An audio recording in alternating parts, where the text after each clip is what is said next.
ఇళ్ల నిర్మాణం కోసం అదనపు ఆర్థిక సహాయం విడుదల చేసిన లబ్ధిదారుల చేత మే నెలాఖరు నాటికి ఇళ్ల నిర్మాణం పూర్తి చేసేలా పర్యవేక్షణ బాధ్యత అధికారులు సిబ్బంది వహించాల్సి ఉంటుందని, ఈ విషయంలో లబ్ధిదారులతో నిరంతరం మాట్లాడాలని జిల్లా కలెక్టర్ పి ప్రశాంతి స్పష్టం చేశారు.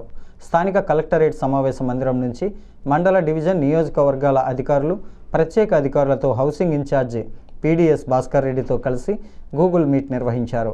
ప్రశాంతి మాట్లాడుతూ రాష్ట్ర ప్రభుత్వం మే 31 నాటికి జిల్లాలో 10,794 ఇళ్ల నిర్మాణాలు పూర్తి చేసి ప్రారంభించేలా తూర్పుగోదావరి జిల్లాకు లక్ష్యాన్ని నిర్దేశించినట్లు, అందులో భాగంగానే ఇప్పటి వరకు 4,929 46% లక్ష్యాలను సాధించడం జరిగిందన్నారు.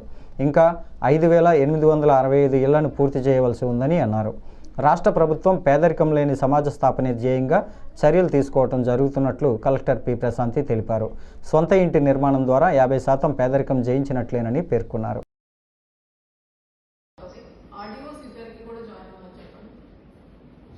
లోపు ఇల్లు కడతామని చెప్పి మనకు ప్రామిస్ చేస్తూ ఇంజనీరింగ్ అసిస్టెంట్స్ ద్వారా యాప్లో ఎస్ అని పెట్టిన వాళ్ళు 5,330 మంది ఉన్నారు.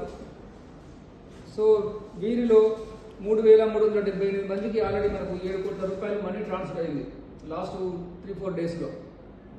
సో ఈ నేపథ్యంలో అంటే government of Andhra Pradesh financial crisis ఉన్నా కూడా దాదాపుగా డబ్బు అంతా కూడా ట్రాన్స్ఫర్ చేయడం జరిగింది. కాబట్టి ఇప్పుడు మనం ఫీల్డ్ ఫంక్షనరీస్ అయిన engineering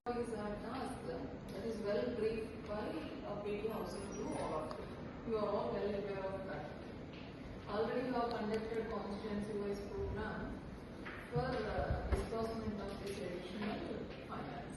Now, what we have to do immediately is routing of the houses. So, దీనికి మనం ఇంతకు ముందు యాక్షన్ ప్లాన్